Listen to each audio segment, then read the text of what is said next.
Jay, someone use the restroom really quick. All right, go ahead. Hey man, Hey, Mr. iPad 171. I left my charger in Birmingham. I know all about that. I do that I all the time. have 30% charge, and your meeting did not warrant getting on my laptop. Sorry. I understand. I understand. Well, I saw that Chris was possibly on vacation, so I don't know if he'll be joining or not. Sheila, you might could No, let he's us on know. vacation. Okay. And I don't know if Gail is going to be joining or not. So, Bill, to kind of catch you up on speed with our meeting that we were just having, Yeah, we don't need to Archie, repeat it. yeah, well, yeah, that's what I'm saying. We'll just kind of catch you up to speed and get you into the conversation. Hey, Martin and Sheila. Hi, how are you, Hi, Bill? Bill. How Good, are you? good. Go ahead, Chase. So, architects requested more time for their submittal. So, they're not going to have their stuff in until this Friday, which pushes us back even more. Martin is currently working on the BOQs. Um, he said that he should have those by the 26th. Is that right, Martin? Yes, yes. So all that being said, we're still kind of pushing out with our schedule. So we're looking at trying to get the contractors on board sooner so that we can hold our mobilization and site work. You read my And mind. yeah, so Martin is working on this BOQ. He's got Gasana coming in next week, which is going to help him push this along. I was thinking that we could go ahead and solicit all the information from the contractors, get their BOQs, get their labor and material and whatever equipment they need, get that in so that we can be reviewing it. And then as Martin gets his BOQ done, maybe they'll match up about the same time frame, or maybe the contractors will be a week or so behind, and then we can compare them. So that we can hopefully hold our dates. Yep. We're just going to have some activities on top of each other now. But I think the critical thing, I mean, you guys are on top of it. I think the critical thing is keeping that groundbreaking date. Yeah. So How many architects did it go out to? Was it two, three, yeah, two. two? Okay. Two, and both of them were recommended by EMI, so I don't think we're going to have a lot of issues. Okay. Sheila was saying we're just looking at three things: price, time frame, and basically qualifications. And if they hit the first two, Yeah. I think we're going to probably be good with them. And you know both of them, Sheila? I've spoken to both of them and they were both recommended by EMI. So, Cool. Good. Hello, Hey, Gail. welcome, Gail. Sorry to be a few minutes late. No, that's fine. I was catching Bill up to speed on what we were talking about in our previous meeting. And I can do the same for you. So basically, we were discussing the architects have requested more time to get their information in, and that should be this coming Friday, the 13th. With that being said, we're still pushing out on the schedule. So we're discussing with Martin and Sheila about potentially getting the contractors on board ASAP so that we can hold our site work and mobilization schedule dates. And then we might have to start stacking, different things Activities. in our schedule. Yeah, activities in our schedule so that we can hold our dates. With that being said, we're looking at getting two contractors still. So we would need to have that selection, I would say by second week of July. Does that sound good with you, Martin and Sheila?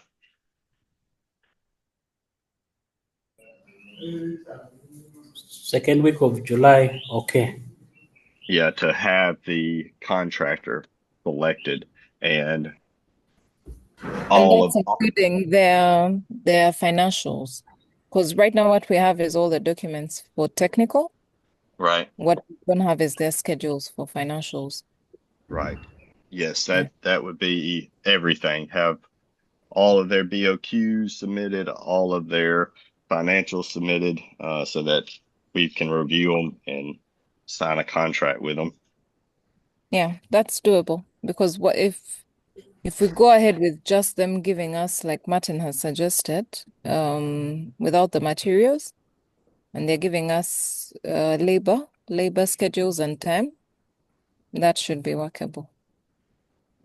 And I believe that Gasana could be working on getting your material prices during that time frame so that we can make sure our BOQs are going to hold firm. Yeah. And for local prices, we have Gesa as well, who's available because there's some quotations we already got when it comes to like steel, the factory, Processing the materials. factories, yeah, the materials in Gulu. We have some quotations that Gesa had gotten. That's So perfect. once Yeah, Asana I is would, on, we can use those. Martin, and you probably already know this, but I would have Gessa getting all material prices ASAP so that you can be plugging them into your formulas. Sure. We already have a quotation for site grabbing, also from Gesa. Okay, perfect. Yes. All right. We talked also in our past meeting about budget. Sheila didn't have any updates to the budget. I don't believe Martin did either. Gail, anything on your end that we need to be tracking? I know that the accountant had a question about tracking taxes on some of these preliminary. My question is, were those taxes already included in those prices that we were given? I assume they were. I agree. So he brought that up with me on our meeting and he said he thought that our tax liability has been severely understated. And I said, well, that's going to be a problem. Then we're going to have to cut expenses other places if we have not calculated the tax properly. So, I don't know where we are on our VAT tax exemption, but he seemed to think that it was material. He was acting like we have $800,000 in there for tax, and he was saying it could be as much as 1.2 million. So that's a $400,000 swing. So that is monumental. I don't know what he's looking at. And I said, look, EMI who does this all the time, gave us those numbers. Now, if the preliminaries did not have a tax related to them, I was never clear on what truly was involved in the preliminaries. So what actually made up that number that was just a line item, kind of like reserve or, contingency.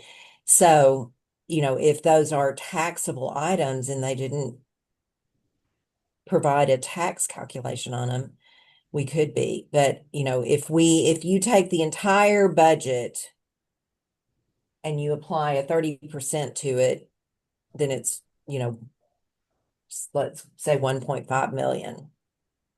That doesn't sound accurate.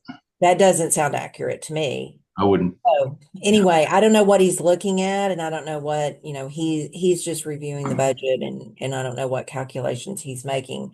So I told him that I needed to get more detailed information concerning what he thinks has been not applied with a tax rate.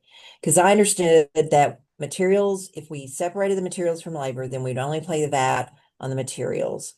And then the labor and all the other costs would be at a 6% withhold, which the contractor does, add to there. It's like Yeah, It's sales passed through. tax. It's just Yeah. pass through. Yeah. So, but that's 6%. So that's vastly lower than the 30% back tax, which is why we were, approaching it this way. So I don't have any details on it, but again, I just did a, kind of a dummy test on it. And I said, well, if we applied that tax to the entire budget, it would only be 1.5. So it seems hard to imagine. But anyway, he's looking at it.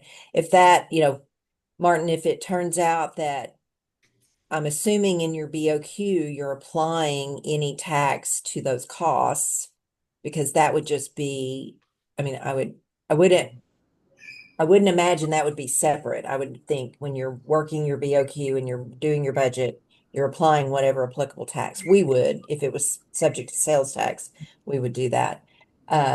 So we just need to keep moving along on the BOQ, and if something flushes out that was dramatically, I think comparing to the budget on a consistent basis, if there turns out to be something that was vastly understated, then we need to call attention to it immediately, and we'll have to, but we have, we have staked it in the ground that this is our total budget. So we're gonna have to figure out how to Stick work to around it. it. There was. Yeah.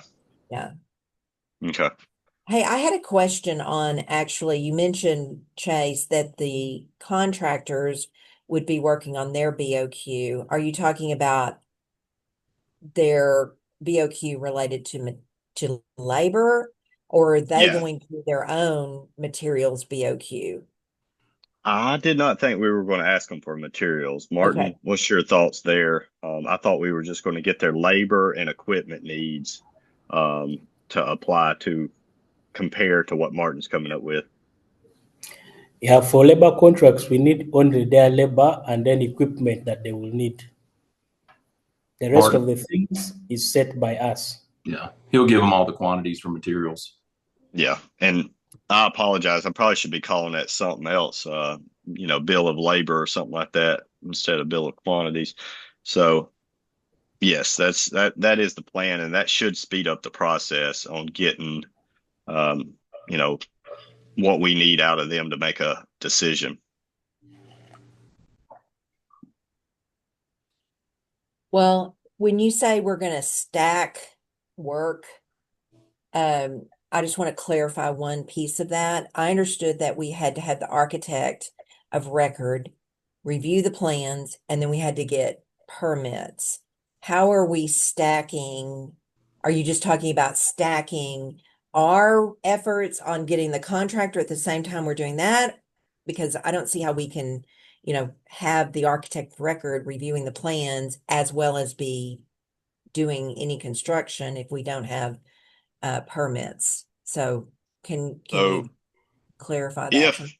if I'm correct, and Martin and Sheila can correct me on this, we can start with the site work, the clearing, the grubbing, mobilization, getting the prep work done.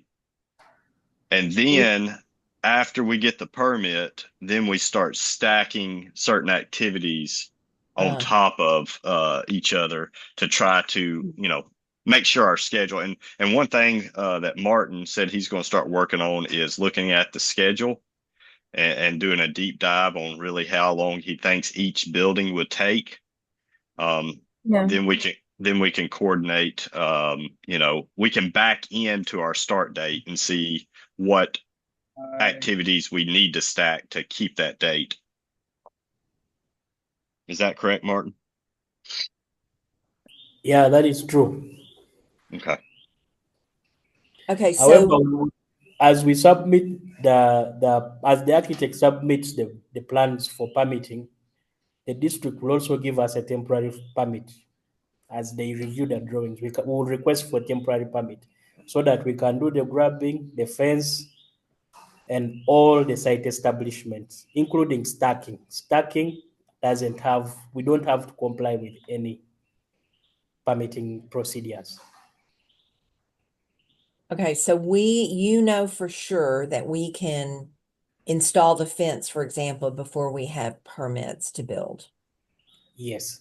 Okay, and Even we in we have an environmental study or something so that we can change the grade of the land and it won't, it won't incur flooding to other people or whatever the concerns are for the environmental area around us, right? We can do all the site work and that type of thing. true. Because it's pretty quick to this grand opening. So I don't know what we expect to have done for this grand opening, but it probably needs to look like there is something. I For mean, for a ground road opening, maybe, something. for ground opening, the site has to be clear. The Okay, fence has to be there.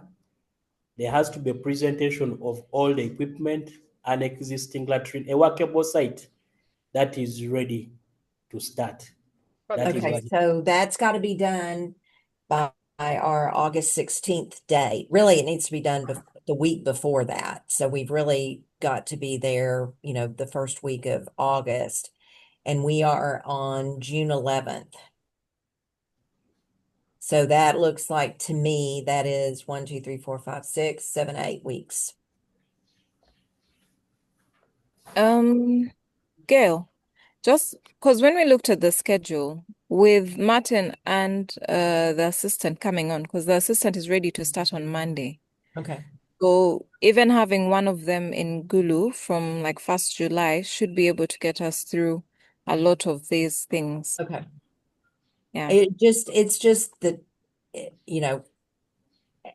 days go faster and everything takes longer. So just Yeah. trying to make sure that and we can fake whatever we need to fake on the grand opening, you know what I mean? Like if we just need to do some things that aren't quite complete, obviously, that's just around, I'm saying grand opening, groundbreaking. Uh, Groundbreaking. we can, you know, we can pile some dirt up around and just kind of fake it a little bit. So if we can't, but we just can't have things in mid stride when we're having dignitaries and people there. So just making sure. And I know Chris is planning to come over maybe the week before that to try to help. I mean, I guess it's gonna dig a hole. I don't know. Anyway, he's coming to do some evaluating. And so that's why I'm saying probably need to have it wrapped up before he gets there so that, if there's final touches, we have availability. So if you're saying we're going to send one, either Martin and uh, Well, Paul, um, so July 1 is when you plan to have people on site, then pretty much full time, correct? yeah, we can send him up there because the reason we had Martin here was to finish the BOQs and have that work done. Okay. But for Paul, the timeline we've worked, Martin has said is 23rd, 26. 26th.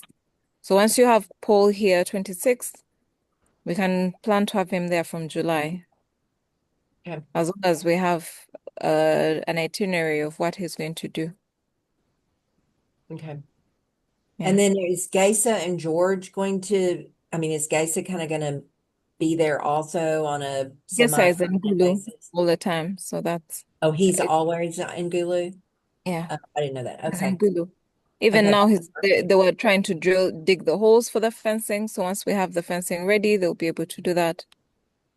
Which Martin advised that before we do the fencing, it's better if we do it with grubbing. Okay. Well, we're For prepared the to well, send Chris up too, but I don't know I don't know what we have available because he needs to do other work. So I talked to Ivan about that and I said, if we need a bursary up there to pay day laborers, I really want Chris to do that. I want there to be segregation of duties in that. So we discussed that, but I don't think Chris would be there permanently until they start construction in earnest.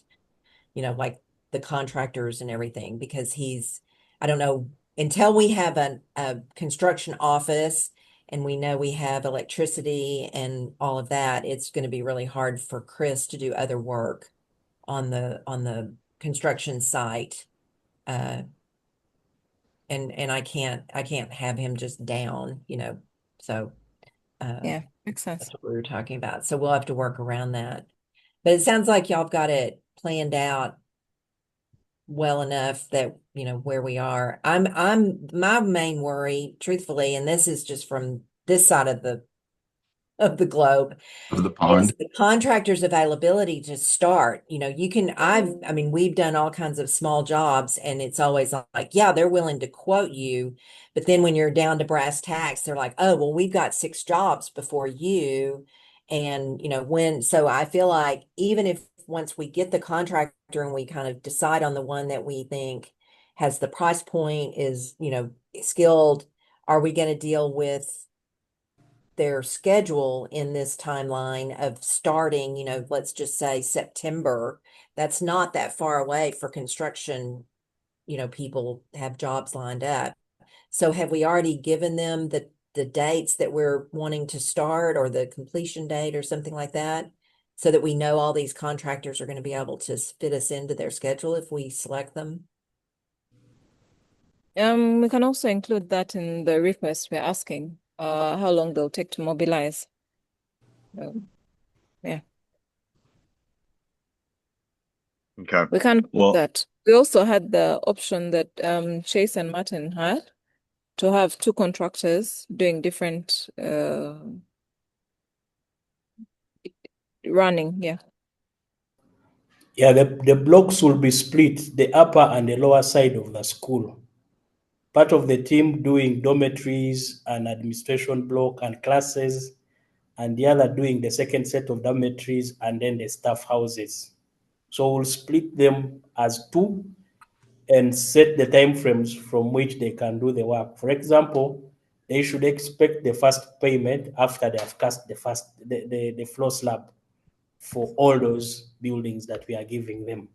Then phase 2 is when the second payment, when they reach the wall plate. The third payment, a roof. So if we set these time frames, we should be in position to beat our timelines. So this will be included in our contracts that we are sending out to them. Their proposals will include program of works also, I assume, right? Yes, true. But So- then we have to state in our conditions that this work is phased based on the lump sum contract that we are giving Right. you. Right. Yes.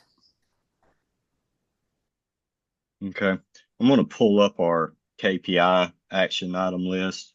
I've updated it as we've discussed some of this morning. And this is kind of a part of that 2-week look ahead, Martin, that we've been discussing.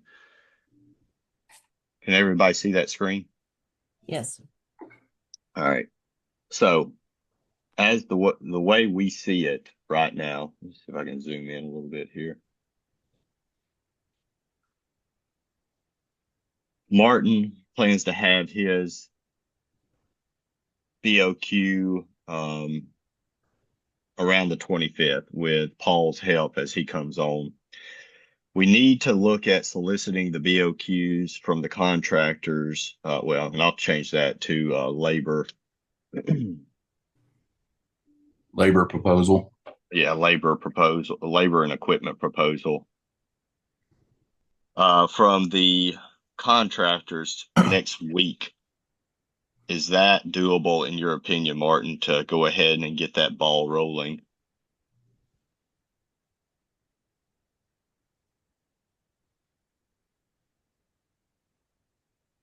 Because what I'm looking at is the sooner we can get the contractors on board, the easier it will be to meet our August dates for mobilization and clearing and grubbing. We don't necessarily have to have the contractors do the clearing and grubbing. We can use another firm to do the clearing and grubbing. But like Gail was saying, we at least need to be thinking about and preparing their team for their mobilization. so that, foundations, can start end of August. I think it's August 26th that we were looking at. So Martin, the question is, can we solicit those, the contractors next week, for their proposal? Yes, Chase. Okay. You mean get the proposals back, Chase? Is that what you're saying? No, no, no. Like basically start the process of, Okay. Yeah. hey, we would like this information from you and we want Yeah. it to look like this. Yeah. And then the goal would be to have their proposals in, what is an appropriate time frame, Martin? I'd say a week and a half, maybe 10 Max, days, yes, 10 days. 10 to 14 days. Yes. Okay.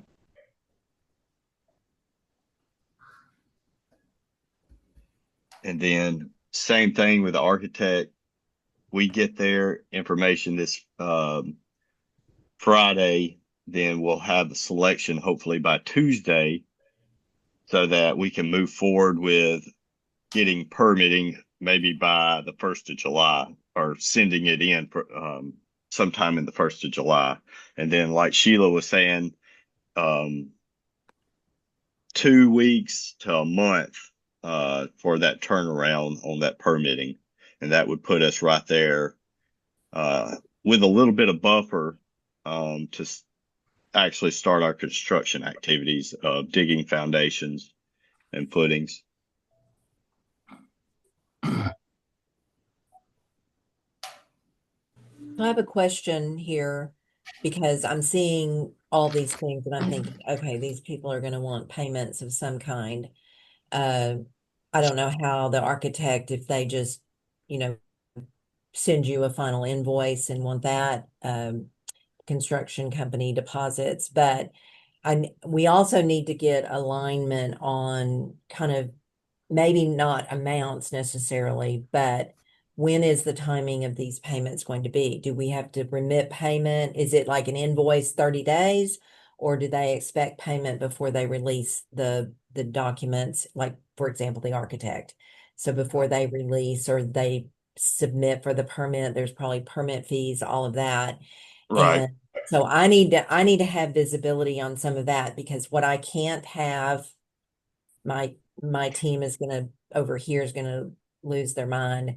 We do have a process for the wires, and so that if I'm hair on fire, I don't want to do that. And by the time I get a request, it's going to be the next day for people, and then I've got to make sure I've got someone who can approve wires before the deadline for the bank. So I would like to see a minimum of like a 4 to 5 day lead so that I know something's coming up.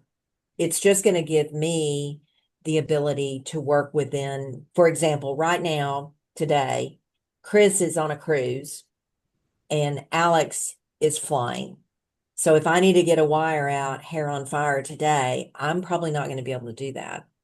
And I'm already their day, if they're expecting that tomorrow, I'm not going to get it to them because I'm probably not going to meet my bank's deadline today. Right.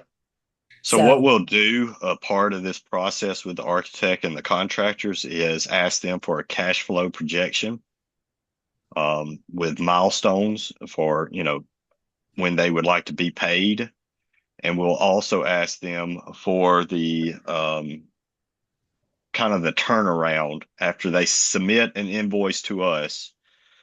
How many days are they expecting to be paid after that submittal? And we will agree to that with them. If that's 15 days, if that's 30 days, we need to have that information so that we can agree upon it on our end. Okay. The other alternative to this is once we've really lasered in on what our costs are going to be, we've got real we know what the architect, like right now, we've just got a broad-based estimate of what the architect is going to charge us. if we can package the expenses based on real dollars, we've got orders, we've got contractors, we've got all that into a monthly type of funding that is substantiated, because I have auditors that are going to come look at my stuff. So I have to make sure, one of my things on my 990 is I say the money was used for what I intended it to be. And I made sure through, proper inspection and all of that, that it was used for that. So there would be the ability to package everything that's going to be coming due in that month, that be sent in a fund request, and then that perpetually being evaluated. So here are the things, month one, here are the things we have. Month two, here are the things we planned for. These are the things we didn't pay in month one that are moving over to month two. These are the things that are accelerating into this. And there's a reconciliation of, okay, here's what we requested. Here's what actually got paid out. And if we didn't pay out everything and we've still got funds to pay that, then that offsets, or if there were savings or changes. That's another alternative to me funding everything contemporaneously. I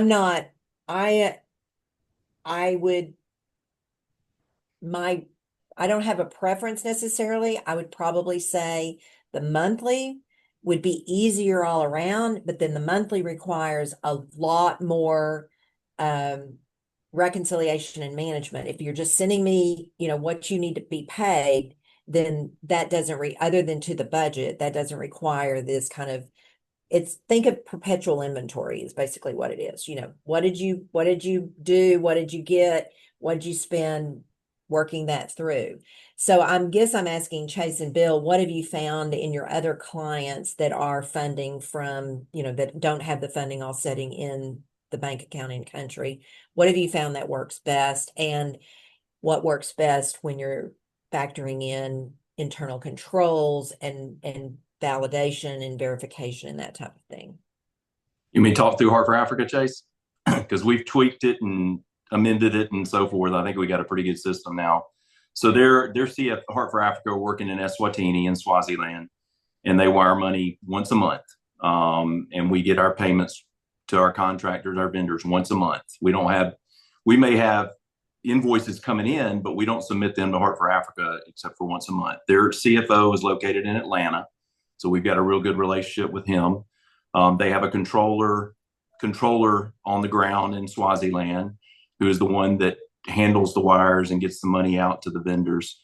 But two things, I think, and I think I may have shown you guys this back when we did our Zoom 6-8 months ago or whatever, but we've got a yearly projection of cost that we'll do for you guys, but we've done for Heart for Africa.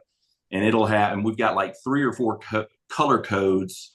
And once we get these estimates from Martin for the labor, for instance, and the contractor will give us an estimate of how it's going to be lined out over the next year, and their progress payments based on how much they get done per month. We'll go ahead and put those in the projections, but they won't get firmed up until we get to each individual month. But you'll have an idea of order of magnitude of each month for like the next year of what we're expecting the draws to be. So then those will be color coded green or something. And then once we firm it up every month, once they get us and we'll set up cutoff dates, they have to get us these invoices by a certain date every month. Then I would think we would have a review time with you and whoever else you want us to, and we would actually review those invoices at one time. We'll send you a package, a zip file that'll have all that backup in it, and then that'll be the wire amount each month. But you'll know each month, like for Heart for Africa, I think it's the second Tuesday of every month. That's the cutoff. And we'll make those specific cutoff dates. But once these start coming in, these, and we could do it now because we've got budget. So you could do it now and space it out over the next year. We had a pretty good idea, but I think it'd be better to wait till we get these proposals in. There's no hurry. And then but we've got a pretty good system that we'll set up that works with you guys. So you're not just getting invoices, all that. We would never do something like that. So, but we'll work real closely with Martin and Sheila and whoever else is controlling the wire over there and make sure everybody's on the same page. Okay. And you're welcome. I could set you up. John McCarthy's the CFO's name, good friend of mine. If you Okay. ever want to talk to him, find out how that works, you're welcome to. Okay. Yeah, we might, not right now, I'm knee deep in budget. No, but, that's fine. He'd be a good resource. So we are setting, the goal is to have a separate bank account for this project set Yep. up so that we're not commingling these funds, because that's going to get messy. So that my finance manager is supposed to have that done by no later than July 15th. I've asked him to, I don't know why it takes a month to get an account, but anyway. Yep. So that will also be part of this reconciliation. So we have this money invested here. It will not be invested. I can't really figure out a kind of a similar investment vehicle in Africa. So I would like to keep as much money invested, Here. 5%, 5%. Yeah. And Wire not it. be having big sums setting in accounts over there. Again, I just can't get an overnight sweep account, or Yeah. it's just complicated. Yeah. So We'll get on that's the what I'm same trying page to with you. do. Yeah. So maximizing kind of the keeping the float on this side Yep. of the world, because we don't even know what float is anymore. That doesn't exist, but we used I to. understand. So if that would work, I think that would be great. So let's target for creating that monthly and getting those invoices as we're starting to get them, and as the contractors are selected so if that can be our plan, I agree with you. Let's work with more real numbers. There's no reason to make this effort on these budget numbers. But just a reminder to everyone on this call, based on the cost that we have estimated without value engineering, obviously we hope to save some money. We still have, so what we have in the bank for this project and what we know has been committed, we still have about a $900,000 gap to get to the completion of phase 1. So we need to keep tabs on that. Obviously, development is working on that, but we do not have all of those resources setting in the bank. And the gap is about $900,000. So that's not insurmountable, but we just need to keep aware of that and make sure. And we're not borrowing on this project. I have no line of credit. I have no bond issue. There's nothing. So we run out of money, everything stops. So Sound like we need to work like it depends on us and pray like it depends on God. that's right. Truly. So I don't know. that's kind of this whole year is going to be that. Exactly. So just to be full transparency, I don't want anybody having, unrealistic expectations. So we do want to, when we get these timelines out, if we're stacking a lot of things on the front end, even materials, I hope we're going to be able to get a contract, but pay upon delivery, and those materials will have a delivery schedule, so that we can pace this out. But, we can't get to the full amount of the budget. And I'm also hoping that we get some value engineering, Martin, and also that we find that our VAT tax exemption is approved. That would be humongous. All of those things need to kind of drop. So the major items are the ones determining this budget, which is basically the bricks and the iron sheets. The value engineering should be in our foundation. Chase and Bill and Will, we need to do some value engineering on our foundation to make a saving. Otherwise, the header brick is too much. A lot of brick, 60 against 120 it's big quantity. So we need to look at this critically.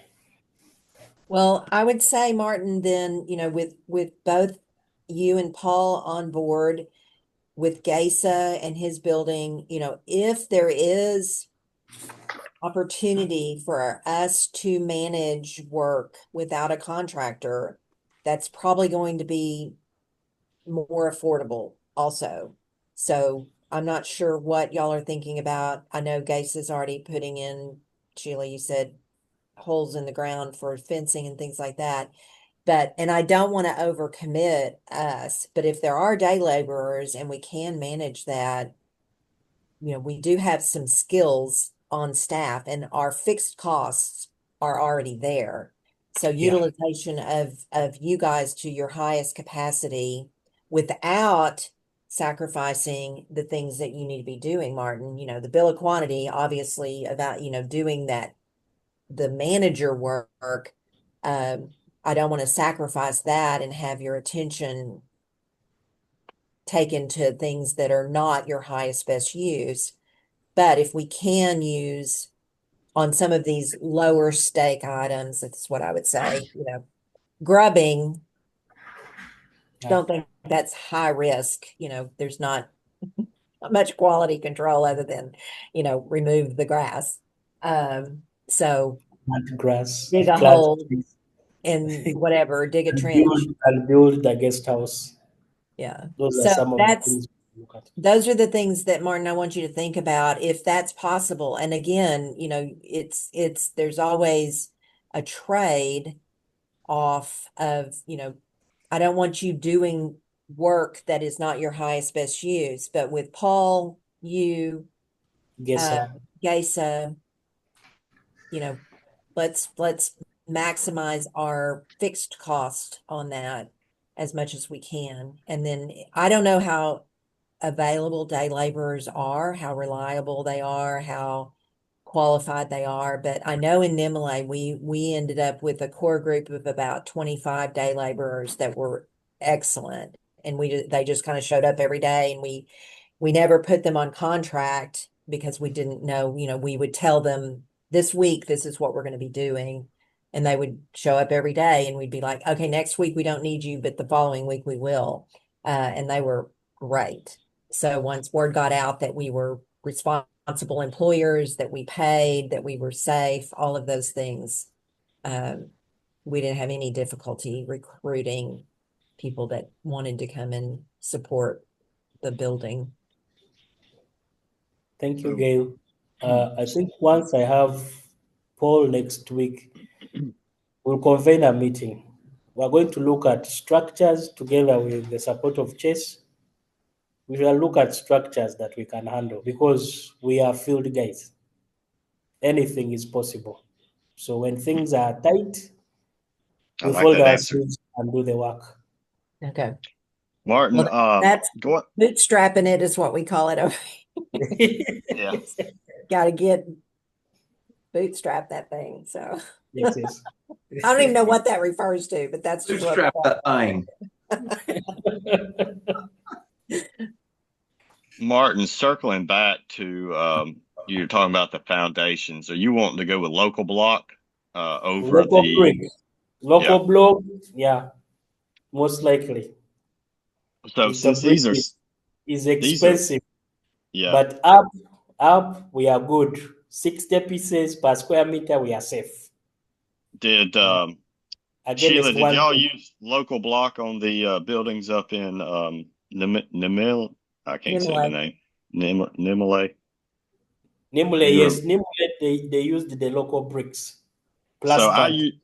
Gail, I use local brick on all the buildings that we built too.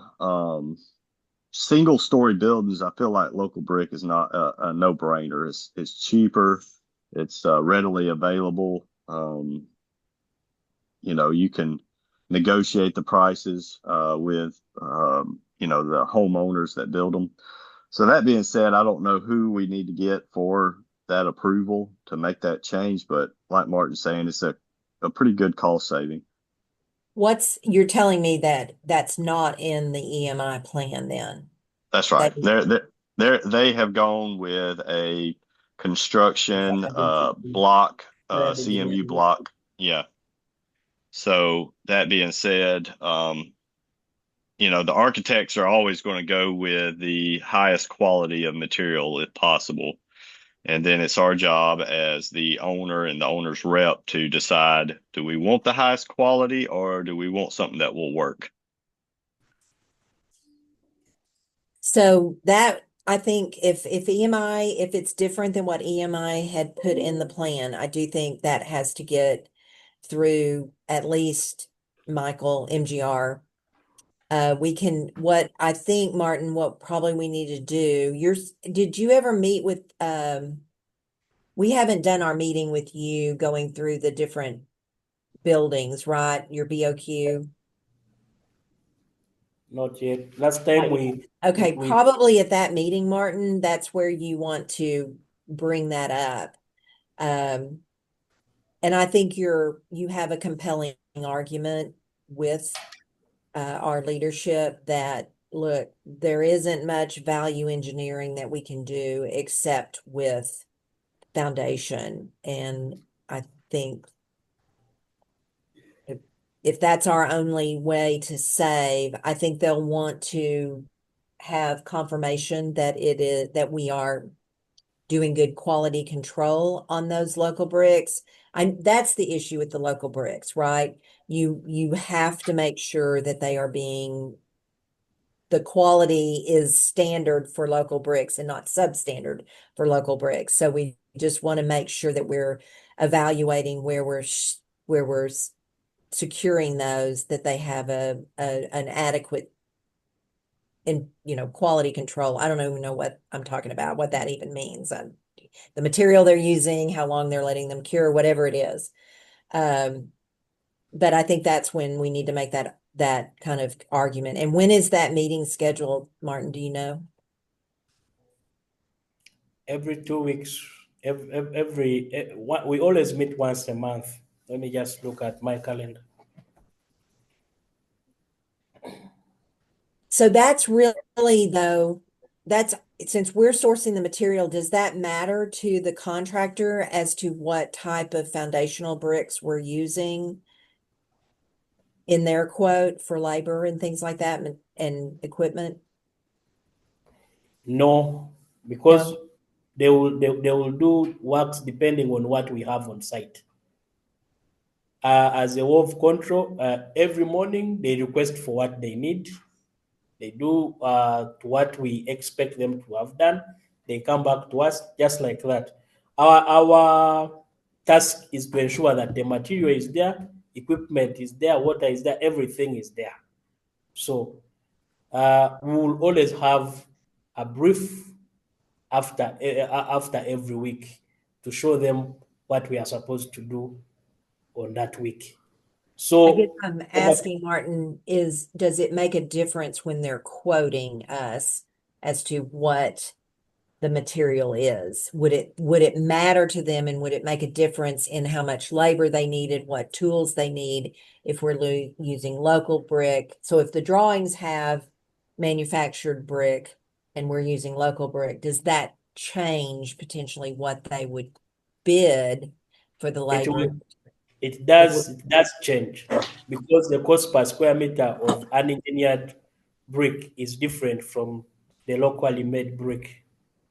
The Yeah, engineered brick calls for more labor, for more yeah, skill. more skill, more labor, higher paid It is a specialized kind of. masons.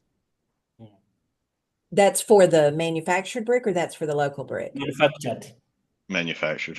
Oh, so not only is the material more expensive, the labor is more expensive. Yes, ma'am. So if we're asking I'm just trying to think of our timeline here. We may need to get.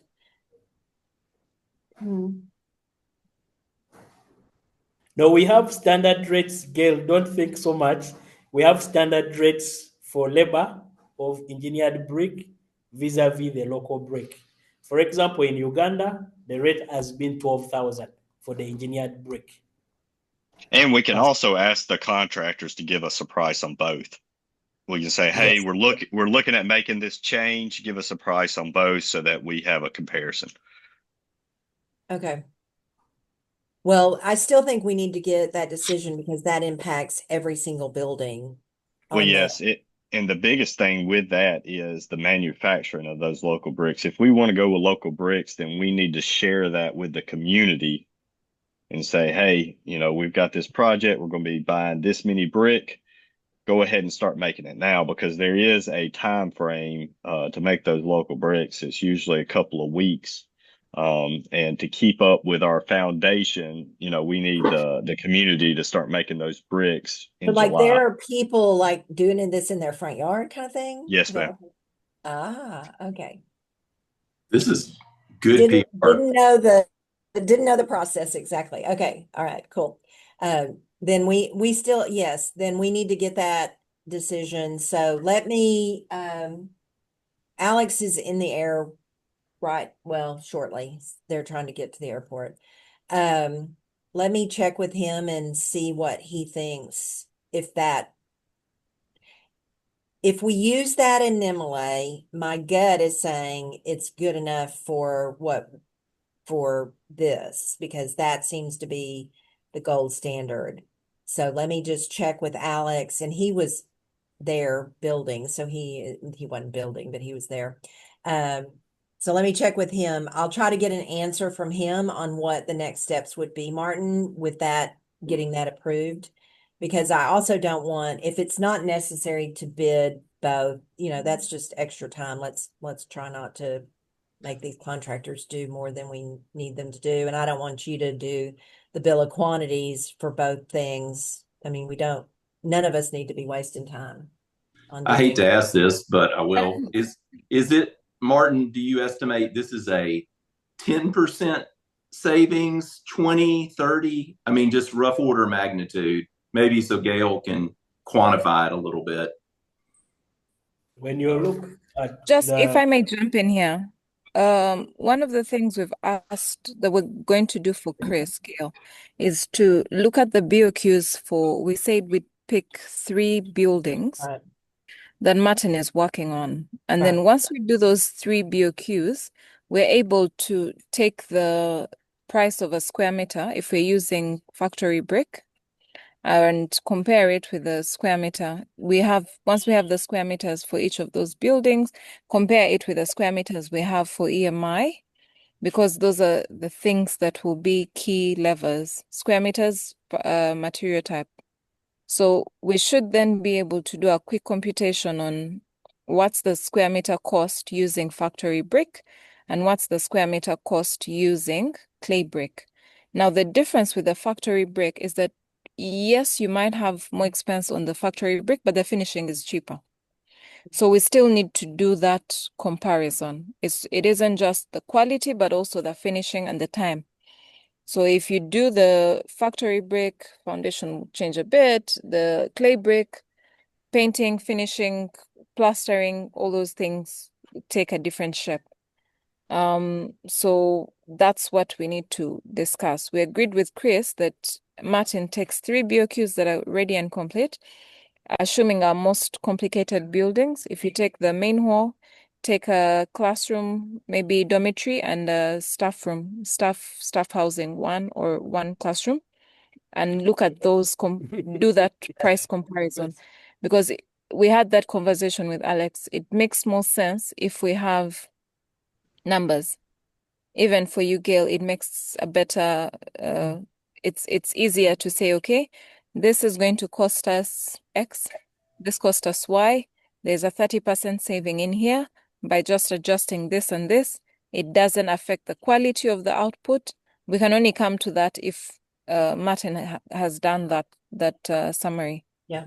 When do y'all have that scheduled for y'all to go through those 3 So buildings? Martin is supposed to complete that this week, so that next week when I'm in the US with Chris, we're able to put it together and have that comparison in a nice, simple presentation that we can Okay. even take to the board or to SMT and maybe even discuss in the annual day. Okay. Well, that timing sounds like it will work then. I just didn't know if y'all had that meeting scheduled yet or when that was going to take place. So yeah, I agree. That's a more comprehensive approach to that, to know what we're going to save. And that would be then, Martin, you're going to value engineer kind of everything in those buildings then. So type of windows, type of doors, all of those things, so that we can make these decisions complete instead of just one-offs. Martin, you're on mute. Yes, all these amendments will be made, but we have specific material requirements for these items, like the windows, the doors. Those remain constant because there are guiding notes that have been issued. Okay. Yes. Sorry, Gail, I was trying to get you a percentage today, but I guess I'm not going to get it. No worries. No worries. Sheila's hedging. We're getting to our end time, and I do have one thing that if I can just quickly ask. Martin, I was going to order the 2 softwares. You had 2 that were on that we could get discounted. But then your third one that you wanted was going to be about $300 a month per user for the period of time. And so can Which you one is that? discuss with, excuse me? Which one is that? The third one? The ArchiCAD. scheduler. I think Oh, was it you, the scheduler? Let me go see.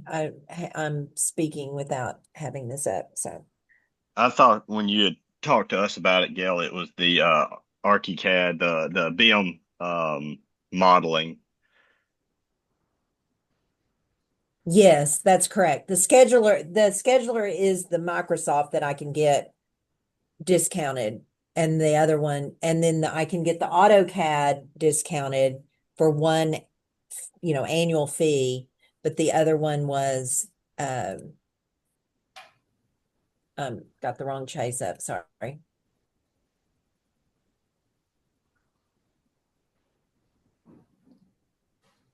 Yeah, that You can happened get the with me too. AutoCAD and the Microsoft Project. The art, I don't know how to say that. The ArchiCAD. BMI, it's going to be very expensive. So that's going to end up being, close to $3,000 annually. So I wanted, Martin, you to explain, what you were needing that for. And when I asked you, you said you would need it through the term of the project. So can you give us more information on what that is needed? I'm not saying no, I just want to get a better understanding. It would help us in modeling the drawings, but since we can access the unlicensed, I think we discard that. We can have the AutoCAD and the programmer. That is the MS project. Right. The other one we shall use the free software for ArchiCAD. Question, Martin. With Procore, do we still maintain MS Project? Yes. Okay. Yeah, Procore doesn't have scheduling. Basically, it just is managing everything in one house, but the scheduling, I think Martin needs that.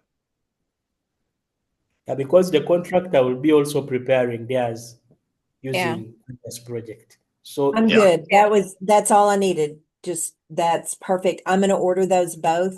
I'll order them today, and I'll get an email with a code. So I'll send those to you, Martin. And then the only thing else would be, this is one user. So if we need another user, we'll have to buy another one. So I'm going to get one of each of those, the AutoCAD and the MS project or scheduler, whatever that is. So you will have an email from me as soon as they send me the email with there'll be a login and a code or whatever you use. okay, thank you. Sorry for me taking so long. I just needed to understand, and I want to make sure I bought the right thing. Well, I understand. All right. Well, it kind of wraps up our time. I will send out that 2-week look ahead that we discussed, so that we're, staying on top of those items after this meeting, and then will prepare the meeting minutes. Thank y'all, and everybody have a good rest of your afternoon and good rest of your day. God bless. Thanks, guys. Thanks. Have a blessed day.